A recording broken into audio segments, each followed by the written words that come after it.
On behalf of the American Association of Hispanics in Higher Education, I would like to welcome you to today's webinar entitled Soy de Aquí y de Allá. I'm from here and there, exploring how HBCUs contribute to Afro-Latino, Afro-Latina, Afro-Latina, and Afro-Latinx students' ethnic/racial identity, development, and mental health, being presented by Dr. Natalie Munoz. My name is Kayla, and I will be assisting as needed during the session. Before I begin, I would like to provide some general housekeeping information. Please just take a moment to ensure that you do have a clean connection, and after the presentation by our esteemed presenter, we will enter a period of participation Q&A. We ask that you please submit your questions through the Q&A box on Zoom, and feel free to engage with both the presenters and attendees by using the chat function throughout the webinar. And finally, this is a live webinar and it is being recorded. I'd like you to know that all participants are muted. Thank you to each of you for attending. Now I will turn the session over to Dr. Munoz. My apologies. Thank you so much, Kayla, and thank you again to AAHHE for the honor of Dissertation Award. My name, as Kayla said, is Dr. Natalie Munoz, and I am here to speak about my research entitled Soy de Aquí y de Allá, I'm from here and from there, exploring how HBCUs contribute to the Afro-Latino students' ethnic racial identity development and mental health.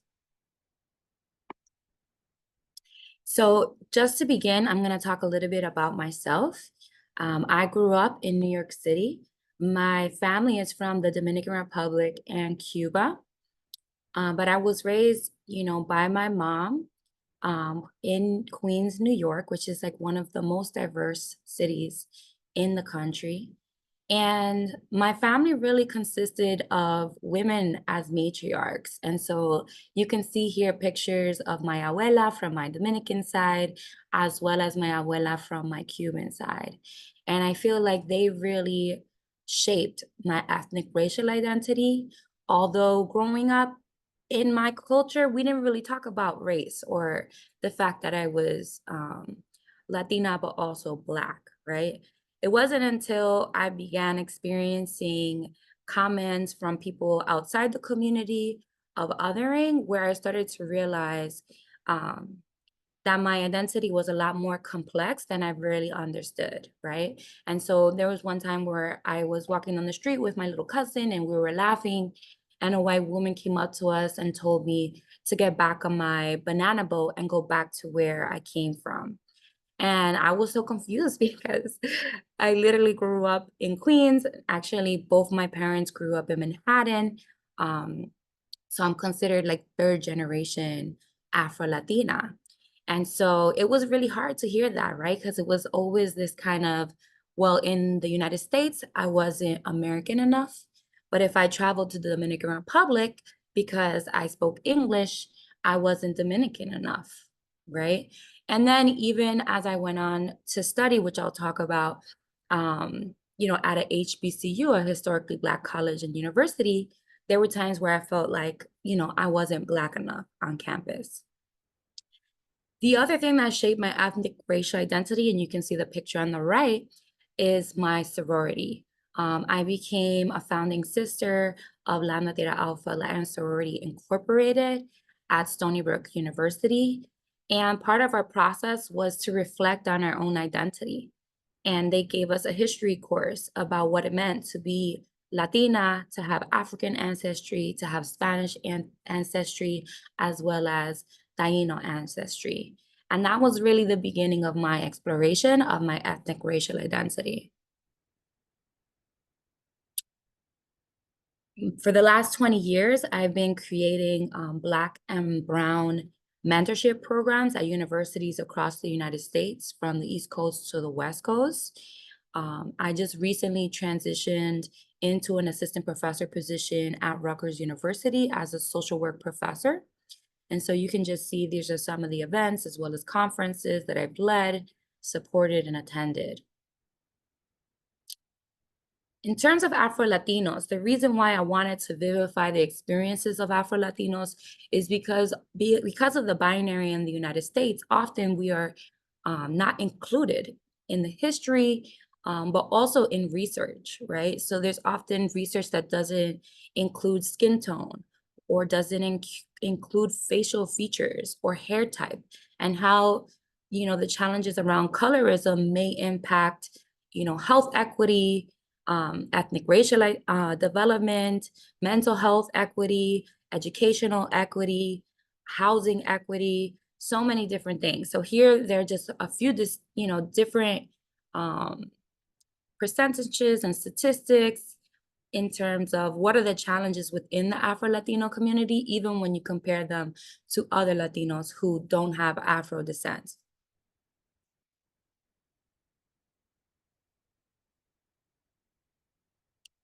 The other reason why I thought this work is important is because I think often because of colonization, there's this idea that our histories aren't united, right? And that's not true. And so here are some examples of the way that our Black liberation really counted on each other, right? And there was a need for transnational support in order for Black liberation to occur. So one of the movements that I thought was like really powerful when I was doing research on it was the creation of the Tuskegee Institute by Booker T. Washington. Booker T. Washington was a previously enslaved African American who created a historically Black college and university, which is now known as the Tuskegee University. And during that time period, Puerto Rico had just been colonized by, or became a colony by the United States, right? And so Black Puerto Ricans were reaching out to Booker T. Washington and saying, hey, I envision a new kind of education for our Black people. And now that we are a part of the United States, we want to send Puerto Ricans to the Tuskegee Institute to learn alongside, African Americans. And then soon to follow were Cubans, Black Cubans, who also reached out to Booker T. Washington. And so this started like an exchange program, basically, between Puerto Rico, Cuba, and the United States at Tuskegee. The other thing that really, interested me in the work around ethnic racial identity was this idea of how is it developed and how does it impact people, right? And so what I found was that for the last 20 years, Latina youth specifically have had the highest suicidal ideation. And I thought in the United States, and I thought, wow, that's really interesting. It's changed recently with the pandemic, pretty much for all BIPOC youth. Suicidal ideation had gone up, but for the last 20 years, Latinas had the highest. And there was only one organization in the whole country that was actually a nonprofit in New York City called Life is Precious that was working towards a solution for this challenge. And they put out some research, and what they found was that therapy alone was not enough to stop the young Latina women from thinking about suicide. It wasn't until they incorporated cultural as well as ethnic racial identity activities, history, that the combination of the therapy plus those workshops and activities stopped them from, repeating these behaviors or having these suicidal thoughts. And I thought, wow, that's really interesting. I'm curious about what the research says about positive ethnic racial identity and how do we create it, right? And so what I found was that in most of the research, it creates a higher sense of belonging, a higher self-efficacy, improved mental health and self-esteem. It served as a protective factor against discrimination. It also, in middle schools and high schools, decreased socially aggressive behaviors, improved grades and engagement, as well as higher resilience. And then also, if there was a low ethnic racial identity, then they had higher rates of depressive symptoms.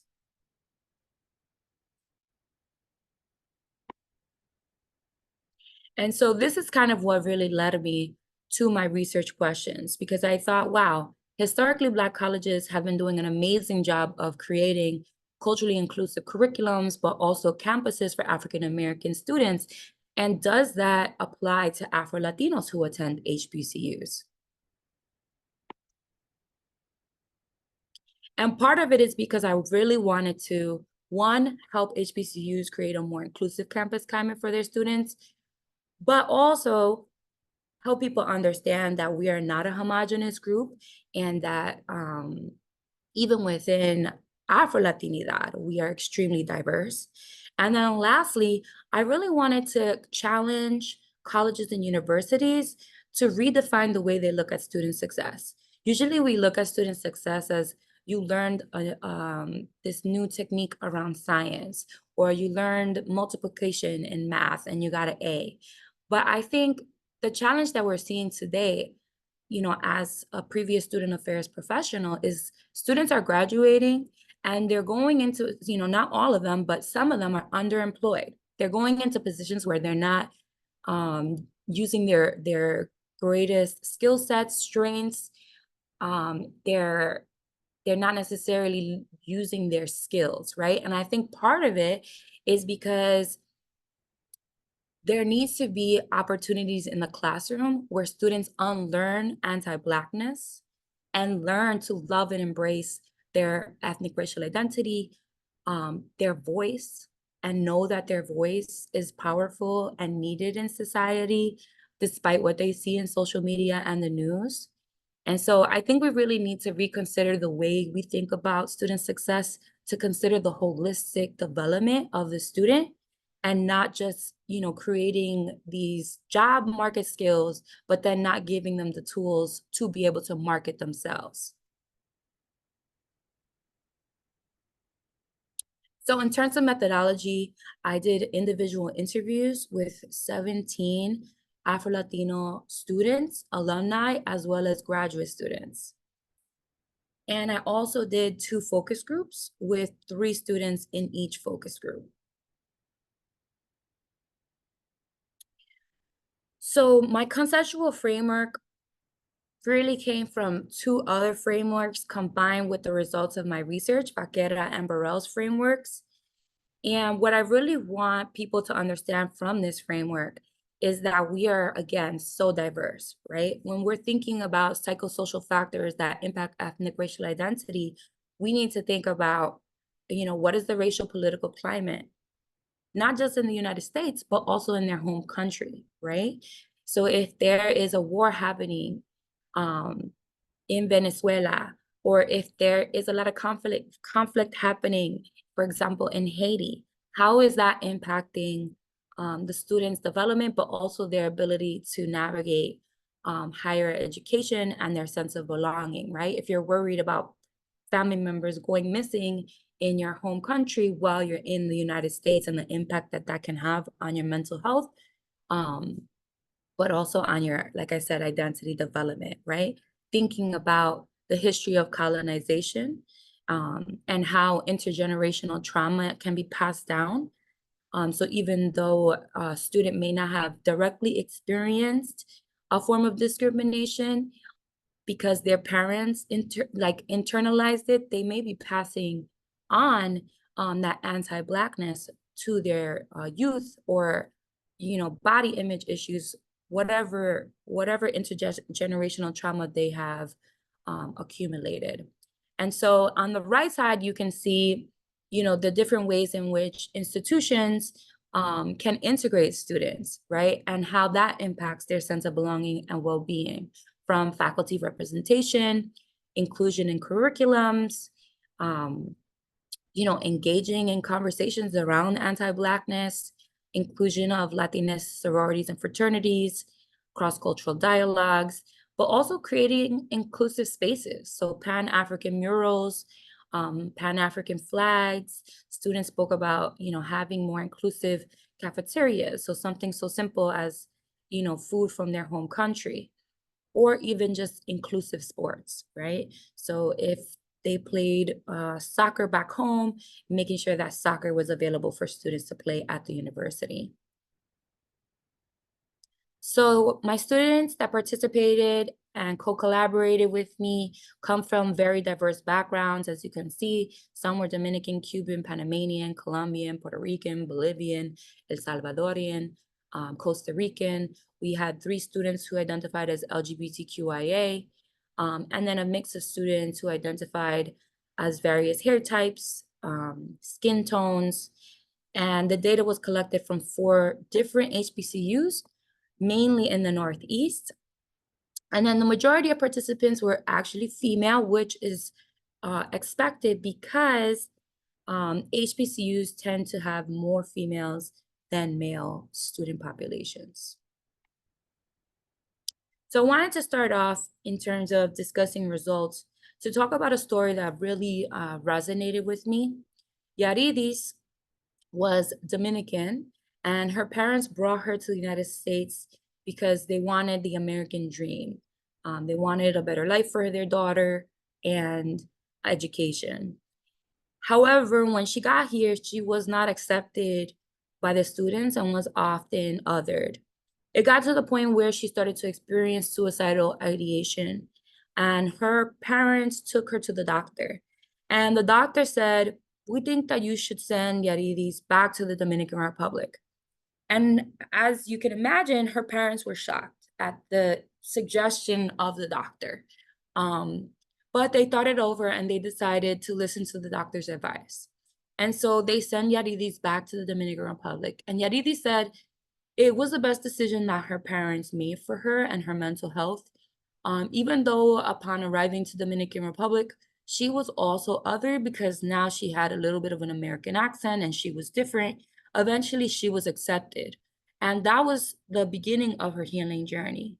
But she said it really wasn't until she got to her historically Black college and university where she finally felt a sense of belonging for the first time in her life, and how powerful that was for her, and that she couldn't imagine going to any other university other than her HBCU. So some of the major themes that I found in my study was Black diaspora empowerment and belonging, 3 souls, Black, Latina, and American, and then lastly, healing racial wounds, progress, and barriers. And I'll go into more depth as I move into the presentation.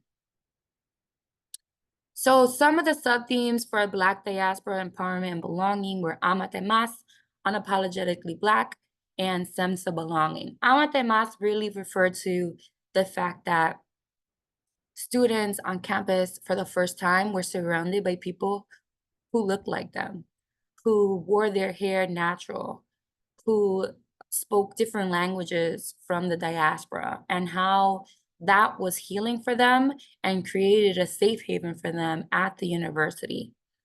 A lot of them also spoke about, being involved in transnational courses that focus on African American history, and how even when they never took a course on Afro-Latino identity, that the courses on African American identity really invigorated them to explore their own identity more and explore more knowledge of self and seek out texts on Afro-Latinidad. And then lastly, the strong sense of belonging. Of the 17 students, 16 said that they loved their HBCU, even with some of the challenges that they experienced, that they did not regret the decision. Unfortunately, there was one student that said that they did regret the decision. But that was also because based on the geopolitical location of the HBCU, they dealt with different challenges, right? So if they were in a red state, they dealt with maybe more xenophobia as well as Spanish discrimination as compared to students who were at HBCUs that were in blue states. So here's a quote from one of the students. This is specifically from Yaridis. "It wasn't until I got to my HBCU that I really started embracing that Afro-Latinidad in me. Because I don't know if you experienced this, but how I was raised in the DR era, blow drying my hair every Friday, making sure that I wasn't getting too tan in La Playa, it was always a smarter idea to be more white-like or preppier or whatever it was. It was better. And then when I got to my HBCU, it was when I realized that being Afro-Latina is not about conforming in a box and being somebody different, but it's about embracing the differences and not changing who you are, teniendo el pajón, teniendo las caderas, and rejecting that Eurocentric idea of lifestyle and individualism. I would say resilience, community, and just really being at one with myself. I haven't, and I say this to my therapist all the time. I've never been happier with the community I've surrounded myself with than at my HBCU. It's something really beautiful, and I just hope other Afro Latinas can experience this because I don't know what it's like to go to a predominantly white institution.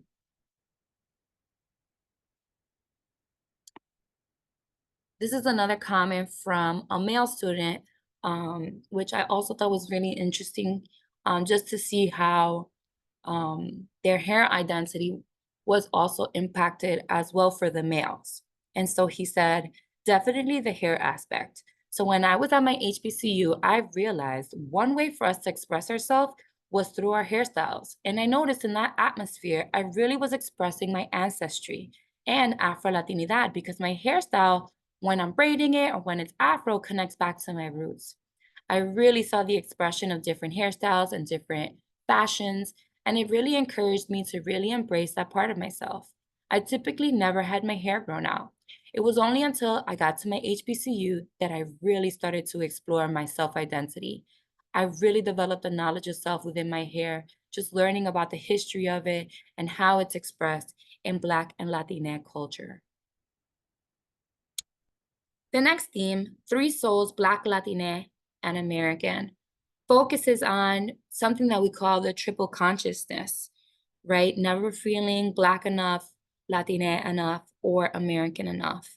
And the students talking about experiences where sometimes, they were told that they were not Black enough on campus.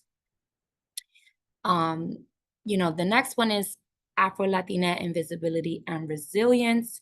And so despite some of these challenges, the students were very resilient. And then unspoken conflict really speaks to the challenges between African American students and Afro-Latina students. Although for the most part, students said that they found their tribe eventually, there were some challenges with students, like I said, depending on their geopolitical location of the university, where students did experience some conflict, based mostly on ignorance in terms of the fact that there are Blacks that exist in Latin America. In Search of Mi Gente was really just alluding to the fact that while there are, Latinos and Afro-Latinos at HBCUs, the data that's collected doesn't necessarily fully encompass. So most universities that are HBCUs don't really know how many of their students are Afro-Latina. And so it's hard to find their community, but also small populations of students, right? And so they said it was very challenging to kind of like find their community because for some of the universities, the population was so small. So here is a quote from Francisco. He was a Dominican participant. And he says, yeah, I agree. I think that it's definitely difficult to be Afro-Latina at an HBCU. People don't know that Afro-Latinas exist. You're either Black or Latina. And it feels like a lot of times when you come to an HBCU in a lot of spaces, you have to surrender the Latina part of you because it's not always accepted. In my experiences, I can definitely agree with Gabriela. I'm Dominican, so we don't really eat mac and cheese or mashed potatoes. I'm like, where are the plátanos at? Where are the maduros?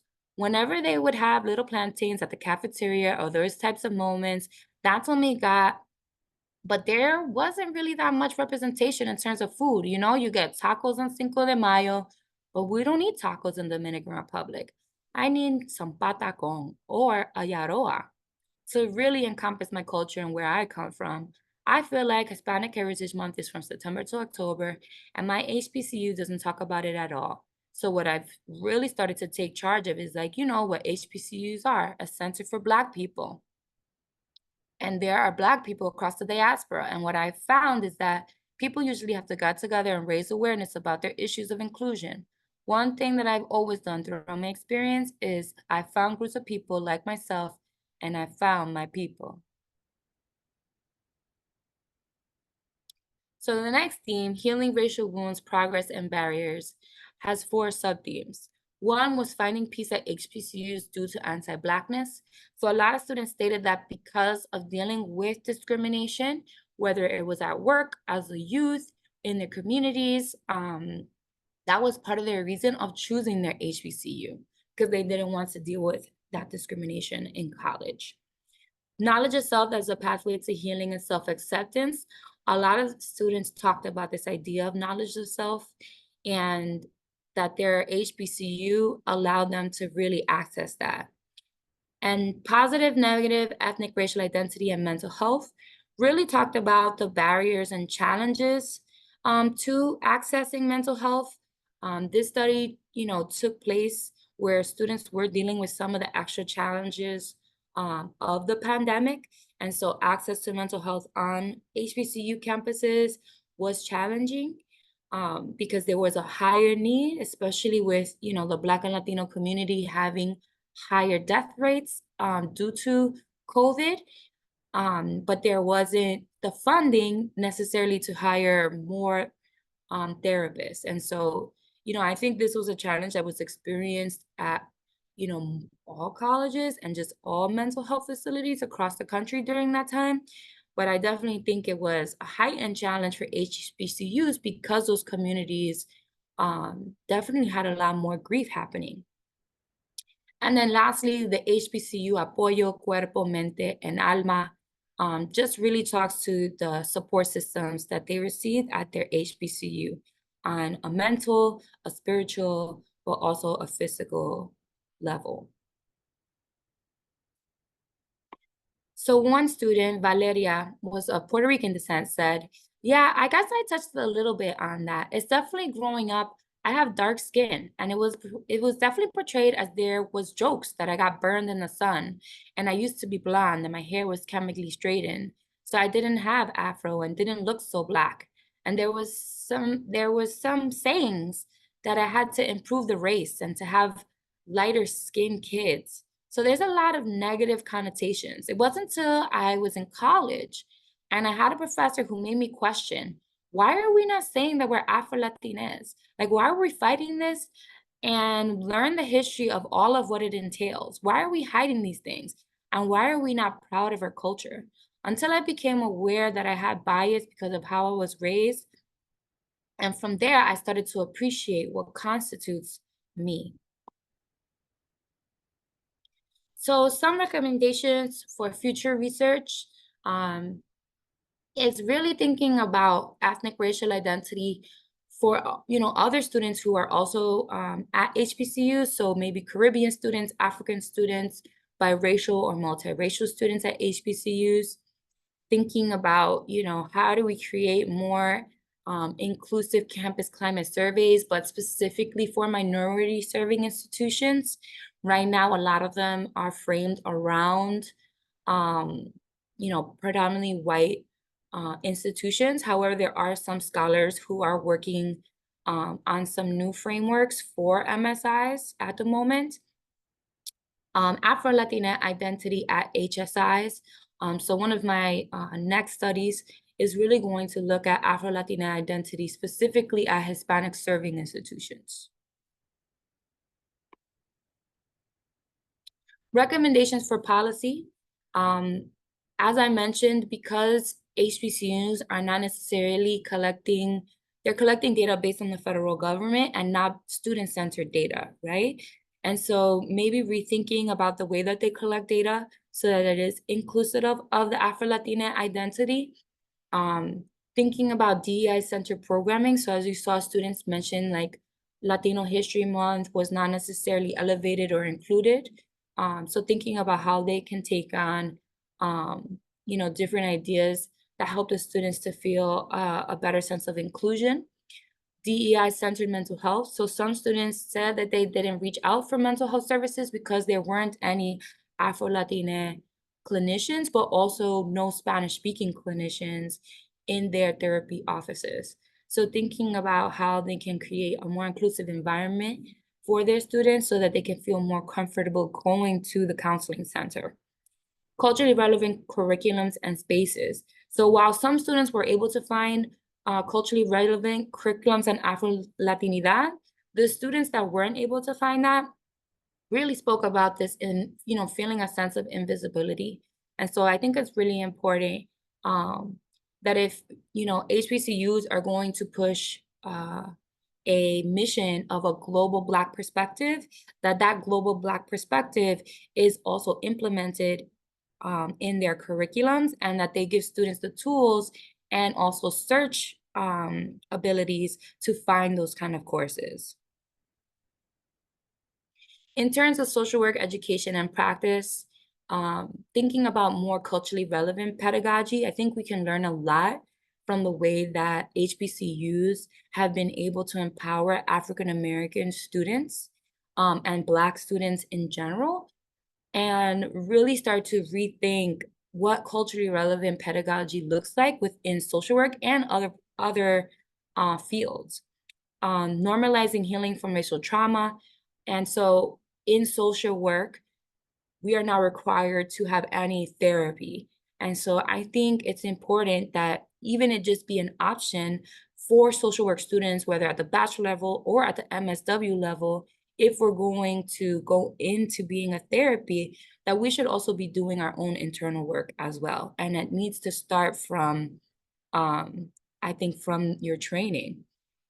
Because what we've seen in the pandemic is that a lot of therapists have actually left the field, which has left even more challenges for our bilingual families, because we cannot find Spanish-speaking therapists. I left the job in DC 2 years ago. That was a bilingual therapist position, and they still haven't been able to fill it. And I'm sure that that is a challenge at most places in the Northeast, where we have this influx of Latinos coming to the US, but not enough Spanish speaking or bilingual therapists. And so thinking about how can we create pathways for, Latina and Afro-Latina bilingual therapists, I think is really important in the field.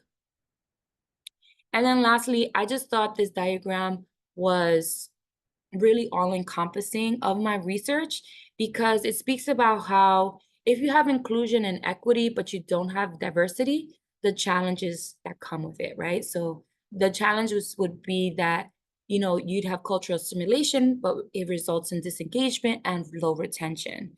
But then if you have inclusion and diversity and you don't have equity, then it's challenges where there's a dominant group or ideology, and it's deferred to for decision-making opportunities and promotions, right? And so it's just this idea that you really need all three, inclusion, diversity, and equity, to really have a sense of belonging, right? So an environment that engages the students' full potential, where they're able to really thrive, right? I think is really important, and the end goal for, all institutions. And so I'll just end with a quote by one of my favorite scholars, Bell Hooks. One of the most vital ways to sustain ourselves is by building communities of resistance, places where we are not alone. Rarely, if ever, are any of us healed in isolation. Healing is an act of communion. And so I just want to thank everyone for joining us today. And at this point, I am open to Q&A. Thank you so much. It looks like we do have one entry in the Q&A from an anonymous attendee. They said that they'd like to hear more about the frameworks and climate assessments happening at MSIs. Yeah, so there is a scholar, I can't remember her first name, but her name is Dr. Jones, and she is at Howard University. And from my understanding, like a year ago, she was working on a campus climate survey specifically for historically Black colleges and universities. I don't know where she's at in that project or if it's been published yet, but she's the only one that I know of off the top of my head that is doing work like that. But I do think it's really important because, there's this assumption that, because these universities are very diverse, that we don't need to talk about, ethnic racial challenges. But the reality is that, there is lateral oppression even within Latinidad and even within Afro-Latinidad and African American communities. And I think if we're really thinking about Black and Brown solidarity, we need to start thinking about, how do we engage students in a meaningful way to create cross-cultural dialogue at these institutions where we have that kind of diversity. Especially, I think, as the Latina population continues to grow in the United States. And, we are one of the largest student populations. And so I really do think it's important for us to kind of create these conversations.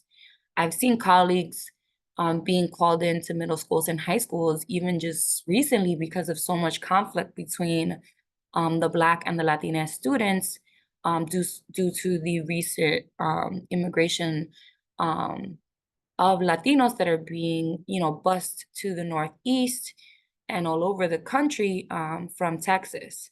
And so, there's work to be done, I think, at all levels of education, at the middle school level, at the high school level, but definitely at the college level. And it looks like we have another entry in the Q&A. In your work, have you met any Black students who identify as Black Latina and Black / African American? I was wondering what your thoughts were about this group of student experiences. Yeah, so some of the students identified as both Black Latina and African American. And what I found with those students is that they were able to assimilate better to the HBCU culture because they had a better understanding of Black American culture. And so it almost was like a little bit of code switching for them, where they were able to kind of fit in more with the campus versus students who had a stronger Spanish accent or were born outside of the US. They had a little bit more challenges acclimating to the campus.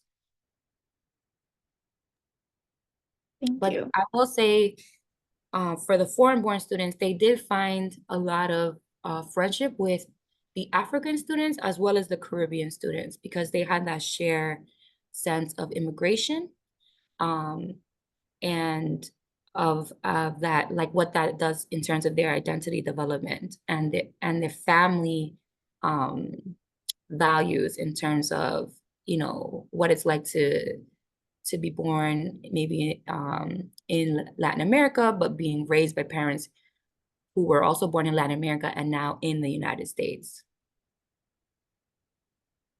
We have another question, or a couple questions. How have you reconciled writing about the harm inflicted on Black Latina students while centering their resistance / joy? Also, how have you reconciled determining what the Academy gets to know about these students? That's a good question.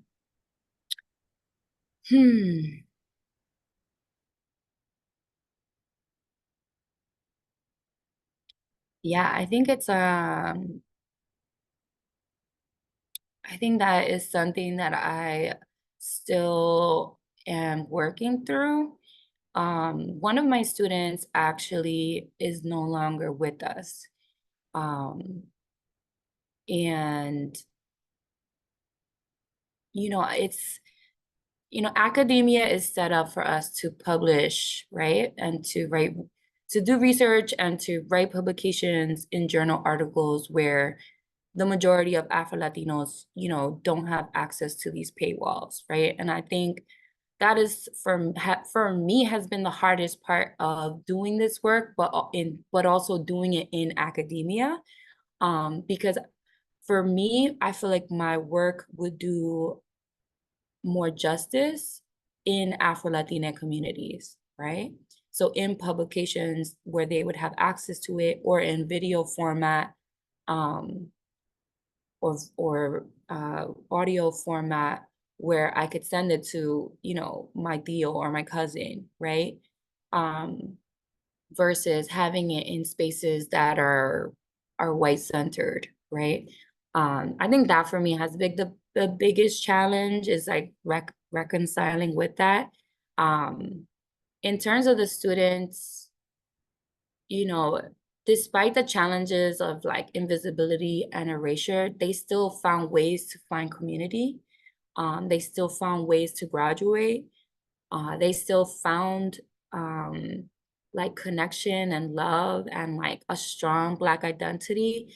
And I think that's powerful. I think some people, uh, I think it's hard to call out HBCUs because even though they do great things, there's still room for improvement. But the reason why it's hard to call them out is because a lot of them are underfunded, right? But there's still these safe spaces, right? So a lot of students fear talking negatively about their HBCU because they want to protect that space. It's a sacred space for them. But in the same breath, I do think that my work is really important. And I do think that, Afro-Latinos have been going to HBCUs since its inception. It's just that because of the binary that exists in the United States, their voices and their history has not been elevated. And a lot of the students who did participate in the study really felt validated by the opportunity to just express their story. And some of them became emotional and really thanked me for participating because it was the first time anyone asked them about their experience as an Afro-Latino. And so that's how I've been able to reconcile it and still reconciling it. And we do have a raised hand from Stacy Speller. If I'll go ahead and let her speak, and unless she go ahead. Yeah, so hola, doctora Munoz. I'm so glad that like you just said what you said because I was thinking what you just said was, you're doing important work and absolutely on so many levels, right? On the student identity level, which as you mentioned, identifying as an Afro-Latine, those voices are not elevated. That's one, but then twofold because Afro-Latine at a historically Black college university, now you're talking about an institutional identity that is often left out of the equation when speaking of Afro-Latine or Latinx student identified, student identified students. And so, I know because this is my work is situated in this space too, but this is the first of its kind. And so I can't thank you enough for your contribution. I know that I will be citing you like crazy because of that, I am humbly grateful for your work. And I just can't wait to see the stuff that's going to come out of it as you continue on your journey. So thank you. I just want to say thank you. Thank you, Stacy.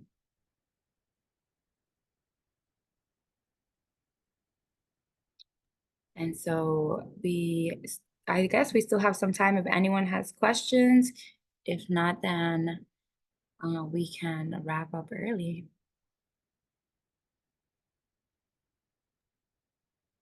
Well, thank you so much, Dr. Munoz, for taking the time to meet with us today, and congratulations again on your dissertation being accepted by AAHHE and ETS for their outstanding dissertations competition.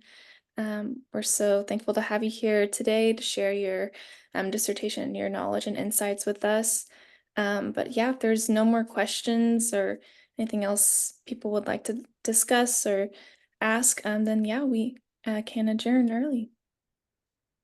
Awesome. Thank you, Ahi, again for the recognition.